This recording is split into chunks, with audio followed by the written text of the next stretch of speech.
Q30 Newscast, new changes are coming to laundry and parking for students next year due to an SGA initiative. Plus, the university is introducing a new medical service along with a new team of student EMTs. And Hamden is making it a lot easier for students to vote in local elections. Find out how their voice can be heard. All this and more on the Q30 Newscast.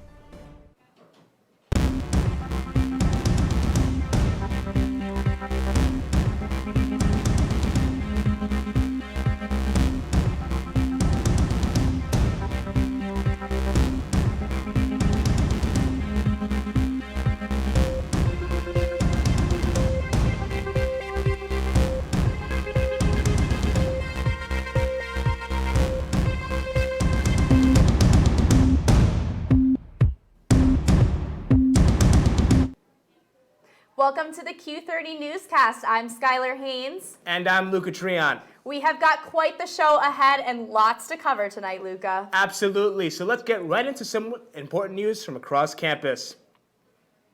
A black substance was found in a room in the founder's residence hall. The substance came from a drain in the bathroom and then flooded into another room.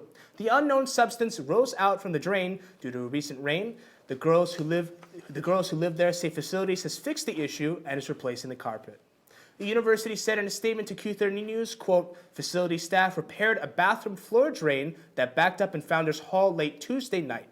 Crews worked throughout the day on Wednesday to repair the drain and thoroughly clean the bathroom. The students who lived there in the apartment were offered the opportunity to temporarily relocate while repairs were being made, end quote.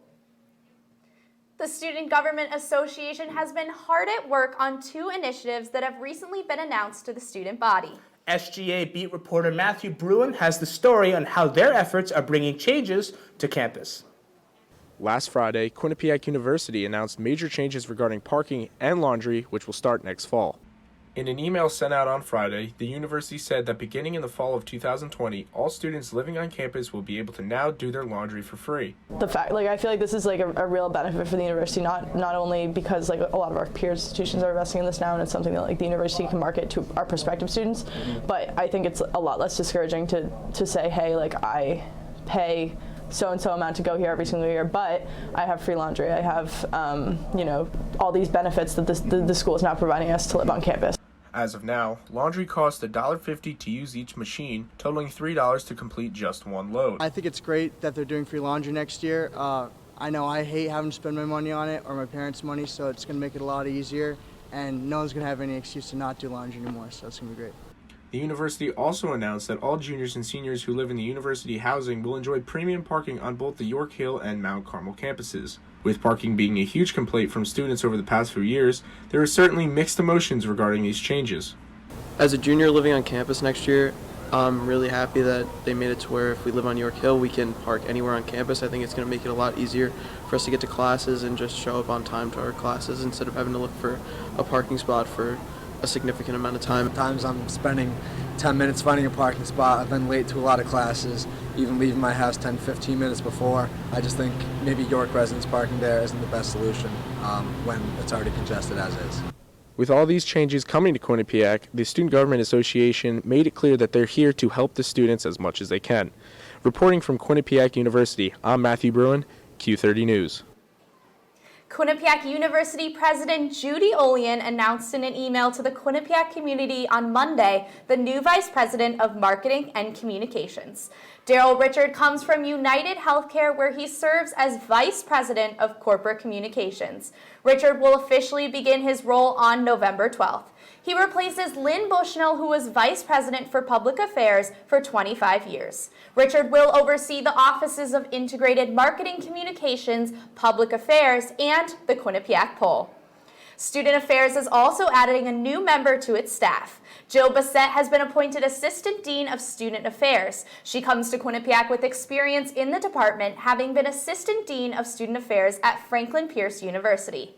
Bassett's new role will include serving as a hearing and appeal officer, assisting with student retention, and helping with other projects. Quinnipiac has just also appointed a director for multicultural education and training. Damon Lane will be responsible for initiatives and programming around the inclusive excellence pillar of the strategic plan. Damon has 15 years of experience in higher education and has expressed his excitement to start at Quinnipiac soon. The university is implementing a student Res-Q campus emergency medical service that comes with a new team of EMTs. Brooke Riley has more on the new program. Quinnipiac is rolling out a student rescue campus emergency service program where students will be driving these around to help their fellow students. 2 and 3 years experience. On Tuesday, 18 student EMTs received their pins at a ceremony officially marking the beginning of this program on the Quinnipiac campus. These student EMTs will be responding with our public safety officers and getting to the scene much faster, where minutes count. Fire Marshal Rich Halley has been working with the Department of Public Safety and the Office of Medical Director Dr. Philip Brewer, along with the student leaders, to coordinate this. Once I was aware that there were other campuses that had student-run EMS, I said we need to be doing this at Quinnipiac. Quinnipiac joins 250 other schools that have programs just like this. When you have people already have what they call boots on the ground, those precious seconds, when medical treatment is being rendered prior to us getting here, could make make a huge difference. Many of these students work as EMTs in their hometowns and major in different areas of the medical field. My goal is to become an emergency medicine physician someday, and this allows me to be able to continue being an EMT even at school. Dunn, along with his co-captain Rob Lay, have been working to recruit students on the Quinnipiac Facebook pages, through classes, and by word of mouth. People are able to get experience with EMS and learning how to deal with patients and deal with stressful situations that are skills that they're going to want to build. When the program begins, students will be on call Thursday, Friday, and Saturday nights, but they hope to expand in the future. Eventually, they might be able to grow to where they're doing standbys at all kinds of events, and maybe even have their own ambulance, because the sky's the limit in a program like this. The student EMTs are currently in a training state, and the plan is to have them begin working on November 14th. At Quinnipiac University, Brooke Riley, Q30 News. A Hamden police officer was found guilty on Monday after a shooting last April. Devin Eaton was charged with a felony assault 6 months after wounding the passenger of a car in New Haven. Since the shooting, Eaton has been placed on leave and is expected to appear at a superior court on October 28th. The April shooting was followed by heavy protests in both Hamden and New Haven, with protesters calling for Hamden Mayor Kurt Lang to fire the officer.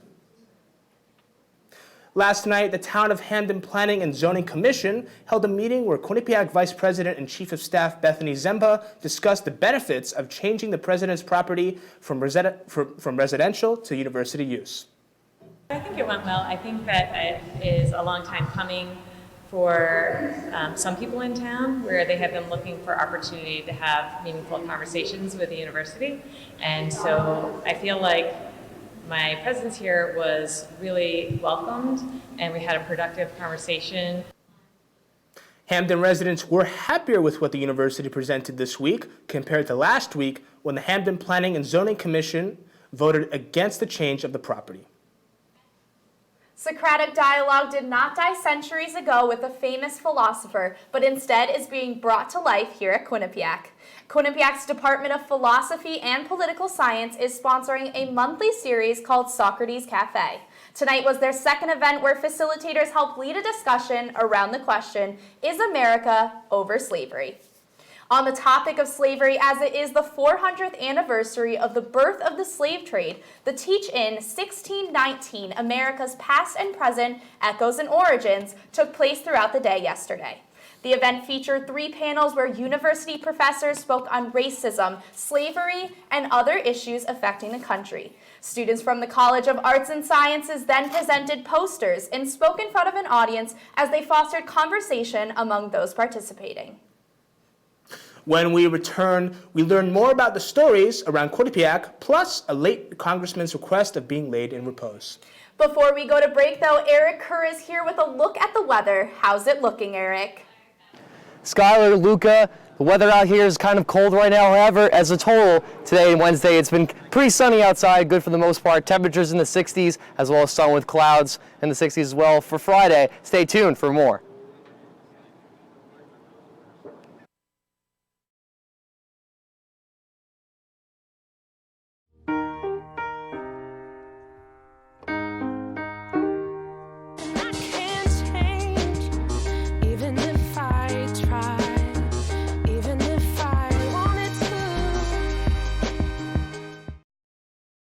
I'm Jenny Garth, and as a mother of 3, I know kids worry about a lot of things. Getting enough food to eat shouldn't be one of them. But here in America, that is a real worry for 1 in 5 children. This is unacceptable, and something Feeding America is working to solve. Through a nationwide network of food banks, Feeding America serves virtually every community in the United States, including yours. See how you can help your community. Visit feedingamerica.org. Together, we can solve hunger. Together, we're Feeding America. There are amazing things to discover in the forest. Toothless, time to go! What you picking up on, bud? It's a whole hidden world of wonders. And the perfect place to spend time with family. What better place to let your imagination soar? Experience nature and create a memory you can share. Visit discovertheforest.org to find a forest or park near you.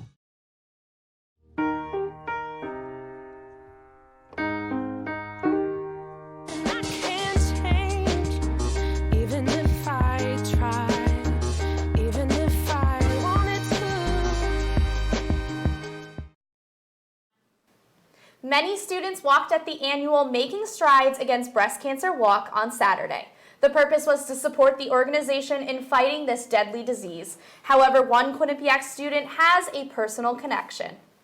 I am a 1-year survivor of breast cancer. I was diagnosed at 19, a little over a year ago. Especially for someone like me, who's a college student, it was meaningful just bringing friends together and being able to show them this side of me that they might not know and that they don't get.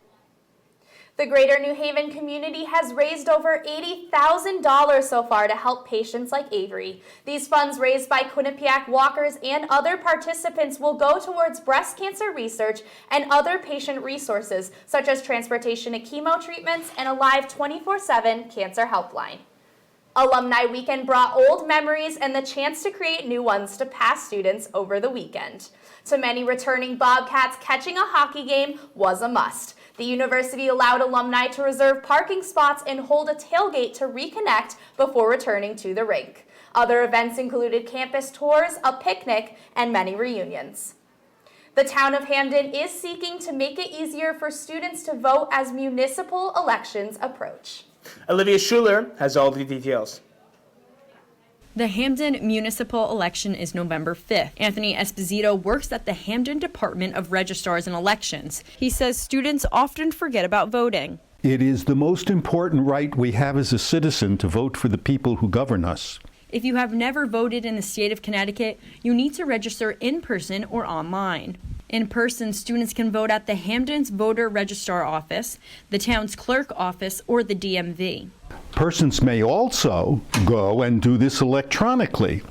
They can go to the Secretary of State's special website, which is voterregistration.ct.gov, and there is the form online. They fill it all out, and when they're done, they click it, and it is sent electronically. Most students gravitate towards registering to vote online. The honest answer is I'm lazy and didn't feel like driving all the way there. There are 9 locations for Hamden residents to vote at, depending on what district they fall in. Students living on the York Hill campus vote at Westwoods, and students living on the Mount Carmel campus vote at the Miller Library. And students say their vote matters. Local politics is where most of the things that affect your life happen. You know, the mayor of Hamden has a lot more influence on your life than the president of the United States or even the governor of Connecticut. The majority of Hamden residents are Quinnipiac students, I believe, so that's a big portion. Olivia Schuler, Q30 News. A lot has been happening on Capitol Hill, especially after a recent Democratic debate. Kay Pattyfoot is in the studio to tell us more. Thank you, Skylar and Luca. Starting off on some sad news tonight, Morgan State University held the first public viewing of Representative Elijah Cummings earlier today.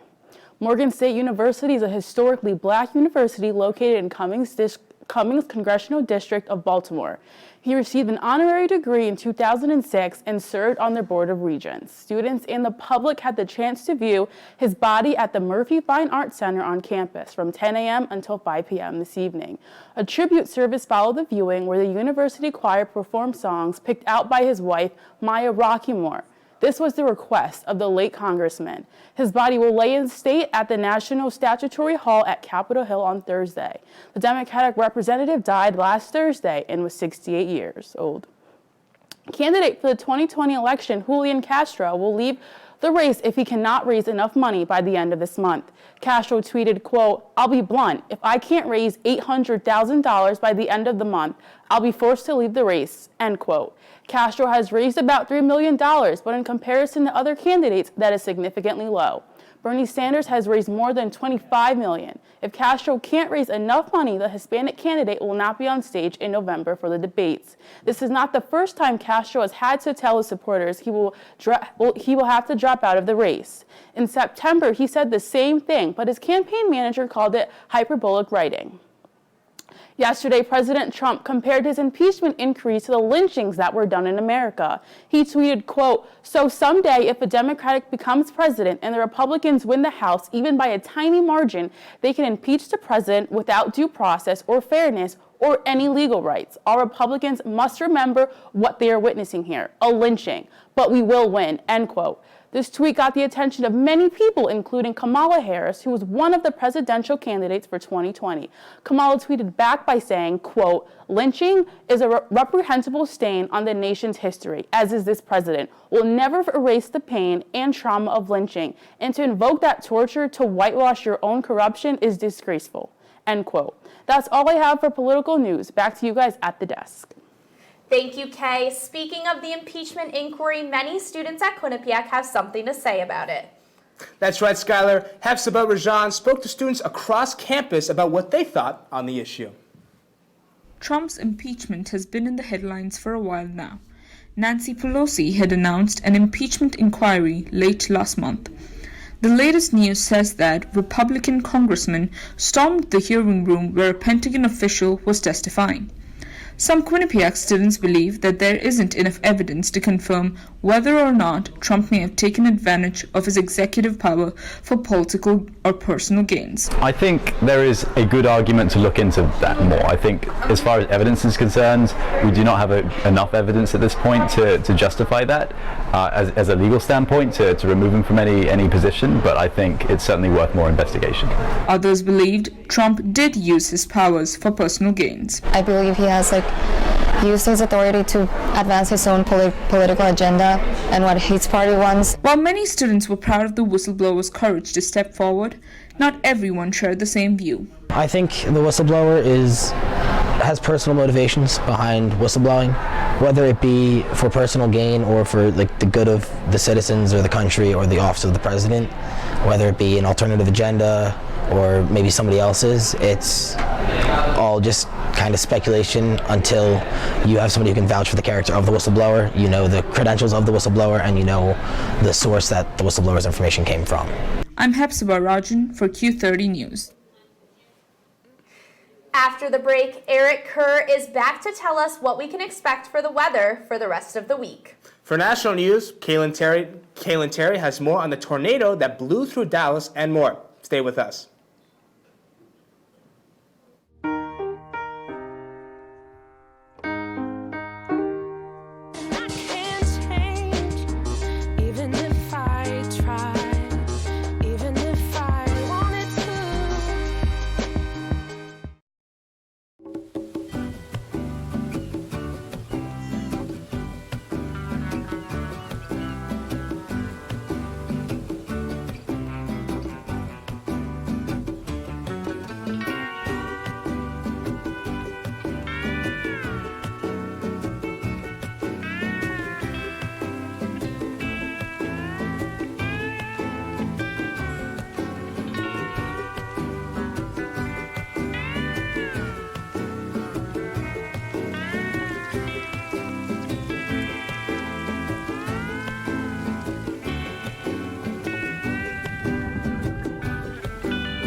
Being a month into fall already, and being the weather guy like myself, temperatures have been falling, but how far down will they go this week? Let's see what Eric has to say about this week's forecast. Thanks, guys. Guys, I'm shivering outside right now, not because it's the Halloween season coming up, but it's because it's starting to get colder. The temperatures are now dropping to the 40s and 50s. We'll take you for around the map here of the state of Connecticut.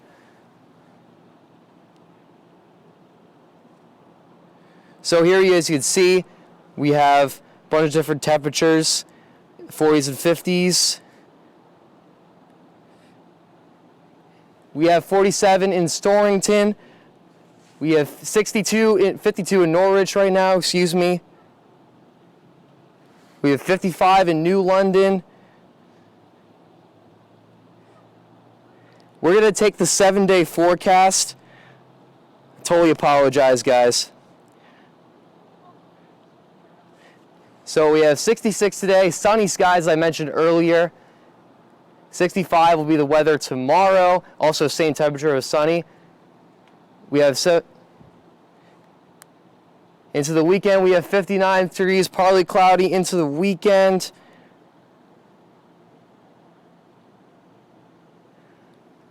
And we also have 57 on Monday, 64 on Tuesday, and 53 on Wednesday. Thank you guys so much. We'll take it back to you at the desk. Lots has been happening across the 50 states. Kaylin Terry has her eyes on the nation. Kaylin? Thanks, Guy and I got Luca. To some start how off do I- tonight, a tornado thingy. blew through Dallas, leaving damage and power outages. The winds reached over 100 miles per hour as it swept through parts of northern Dallas, covering more than 15 miles of land. What originated as 3 confirmed tornadoes is now a total of 9 confirmed tornadoes, and varied in strengths from an EF1 category storm to an EF3 category storm. These tornadoes left large amounts of damage and power loss in their paths. As of recently, power has been restored to most of the affected areas, but there's still much work to be done. There were no reported deaths in the aftermath of the tornado. Next, more parents involved in the college admissions scandal pled guilty to cheating their children's way into college. As the trials get closer, 4 new parents admitted to bribing and cheating their children's way into college. One of the parents, Douglas Hodge, bribed the University of Southern California's athletics department with $500,000 to have his sons recruited for soccer and football. In his statement, he said, quote, "I acted out of love for my children, but I know that this explanation for my actions is not an excuse," end quote. Hodge's sentencing is scheduled to take place in January 2020. To end, a shooting in Santa Rosa, California, left 1 student injured and many frightened. The shooting took place outside of Ridgeway High School on Tuesday at around 9 a.m.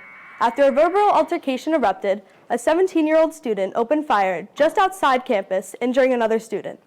The victim suffered 2 gunshot wounds, but was deemed in stable condition. Shortly after the shooting, the suspect handed over the gun in a backpack to another student, who proceeded to leave campus with it. The student and weapon have yet to be found. However, the suspect is now in custody and could be charged with attempted murder, along with other additional charges. Back to you guys on the desk. After this break, Shannon Tierney has all you need to know about Quinnipiac sports. Also, find out what happened to a horse loose in North Haven. We'll be back.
One in 3 adults has pre-diabetes. 1 in 3.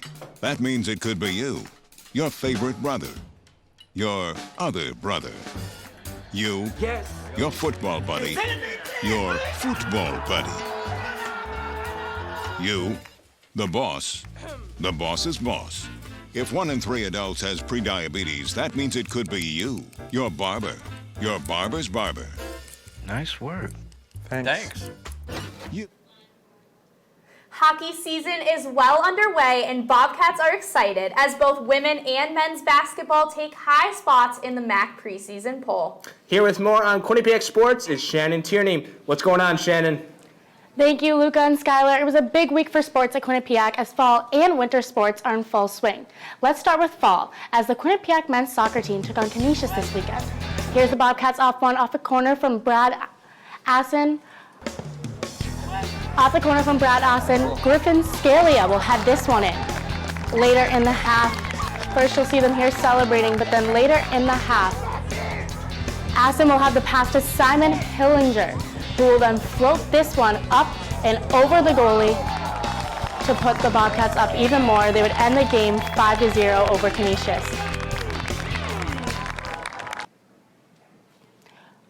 The women's volleyball team would also beat Canisius this weekend. They would win 3-1, but they would not be able to keep the weekend sweep because they then fell to Niagara 1-3 the next day. The team has yet to have a weekend sweep this year. Moving into winter sports, the Quinnipiac men's ice hockey team hosted Maine this weekend. Despite leading 33-18 shots, the Bobcats fell 4-2 to the Bears. Quinnipiac would get their vengeance the very next day, beating Maine 4-3. The Bobcats led in both shots and faceoffs. They would also be tying 5-5 in penalties and won 4-3. Again, they lost the other one 4-2. Well, that's all I have for sports this week. Back to you guys at the desk. Thank you, Shannon. A horse was found wandering around North Haven on Sunday, although a local officer was there to the rescue. Officer Petrillo responded to a report by a resident about this runaway horse. The horse, named Annie, was safely led to the ranch where it lived after Petrillo gained the trust of the horse and put it on a leash. We can hope that there will be more calls about horses and less calls about bears on campus. Absolutely, Luca. Anyways, that's all we have for this week's Q30 Newscast. Be sure to follow us at Q30 News on Instagram and Twitter. And be sure to like us on Facebook. For my co-anchor Skylar Haynes, I'm Luca Treant. Good night, Quinnipiac.